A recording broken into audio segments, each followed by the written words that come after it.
Assalamualaikum warahmatullahi wabarakatuh. Puji syukur marilah kita panjatkan atas kehadiran Allah Subhanahu wa taala yang telah memberikan rahmat dan hidayahnya sehingga kita dapat bertemu pada pertemuan hari ini dalam keadaan sehat walafiat. Yang saya hormati Bapak Dr. Wirmi Eka Putra SEMSI dan Bapak Dr. Primadi Prasetyo MSAK selaku dosen pengampu mata kuliah akuntansi syariah dan teman-teman yang saya banggakan. Sebelumnya, izinkan saya memperkenalkan diri terlebih dahulu. Perkenalkan, nama saya Lucina Biasa Fitri dengan NIM C1C023074 yang akan menjelaskan materi mengenai akad ijarah. Nah, masuk ke dalam pengertian akad ijarah, menurut Syed Syabit dalam fikih sunnah, ijarah berasal dari kata al-ajru yang berarti al-iwadu, ganti atau kompensasi. Ijarah dapat mendefinisikan sebagai akad pindahan hak guna, manfaat atas suatu barang atau jasa dalam waktu tertentu dengan pembayaran upah, sewa, ujrah, tanpa diikuti dengan pemindahan kepemilikan atas barang itu sendiri. Jadi, jarang dimaksud untuk mengambil manfaat atas suatu barang atau jasa, mempekerjakan seseorang dengan jalan penggantian, membayar sewa atau upah jumlah tertentu. Lalu di sini ada jenis akad ijarah berdasarkan objek yang disewakan.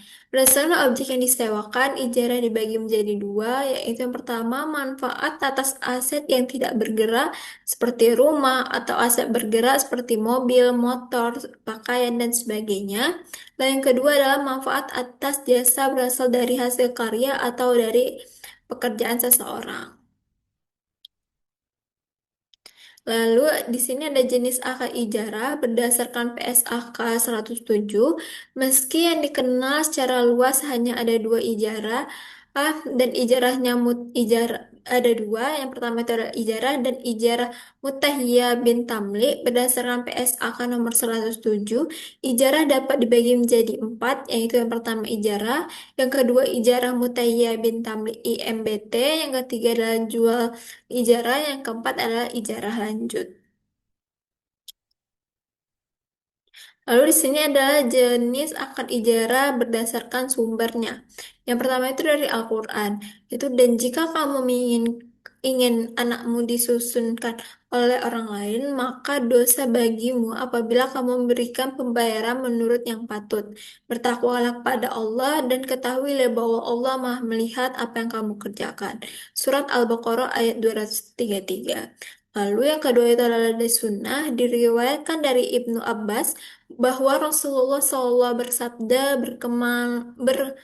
berbekamlah kamu, kemudian berikanlah oleh upahmu kepada Tuhan bekam itu. Hadis riwayat Bukhari dan Muslim.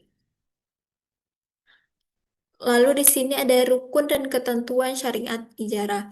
Rukun ijarah ada tiga macam, yaitu sebagai berikut. Yang pertama adalah pelaku, yang terdiri atas pemberi sewa atau pemberi jasa, lesor atau mujir, dan penyewa atau pengguna jasa atau lese atau mustajir.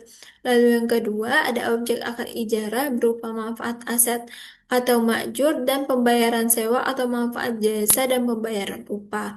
Lalu yang ketiga ada ijab kabul atau serah terima. Di sini ada berakhirnya akad ijarah.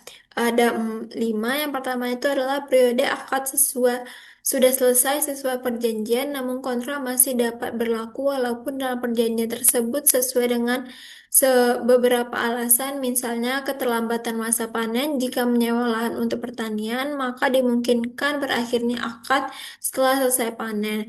Yang kedua, periode akad belum selesai, tetapi pemberi sewa dan penyewa sepakat menghentikan akad ijarah.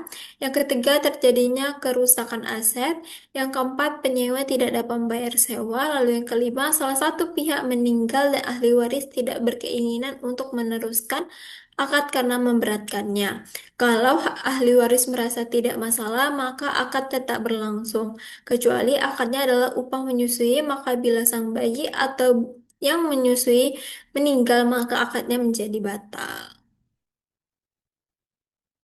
Lalu di sini adalah akuntansi untuk pemberi sewa mukjir itu ada 8. Yang pertama itu adalah biaya perolehan, yang kedua adalah setiap penerimaan pendapatan sewa pada awal bulan, biaya perbaikan objek ijarah, lalu yang keempat pada periode akhir periode dilakukan alokasi untuk beban penyusutan, lalu yang kelima ada perpindahan kepemilikan objek ijarah, lalu yang keenam pada saat akhir kontrak aset ijarah dikembalikan kepada pemberi sewa sehingga dibuat ayat jurnal reklasifikasi, lalu yang ketujuh ada penyajian, yang kedelapan ada pengungkapan. Nah, lalu di sini adalah akuntansi untuk penyewa. Mustajir itu ada 6. Yang pertama, beban sewa. Diakui selama masa akad pada saat manfaat atas aset telah diterima. Yang kedua, biaya pemeliharaan objek ijarah. Lalu yang ketiga, jika pemberi sewa yang menanggung biaya pemeliharaan dan dibayarkan terlebih dahulu oleh penyewa, maka akan ditagih kepada pemberi sewa. Lalu yang keempat, perpindahan kepemilikan. Yang kelima, jika suatu entitas atau penyewa menyewa kembali aset ijarah lebih lanjut pada pihak lain atas aset yang sebelumnya disewa. Lalu yang keenam, ada pengungkapan. Nah, dari materi tersebut dapat disimpulkan bahwa ijarah adalah akad pemindahan hak guna atas barang atau jasa dalam waktu tertentu dengan pembayaran ujrah, tanpa memindahkan kepemilikan.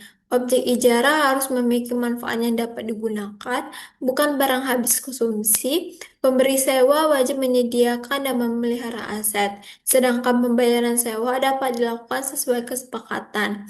Ijarah juga dapat dialihkan atau disewakan kembali jika diizinkan dan tetap memenuhi ketentuan syariah.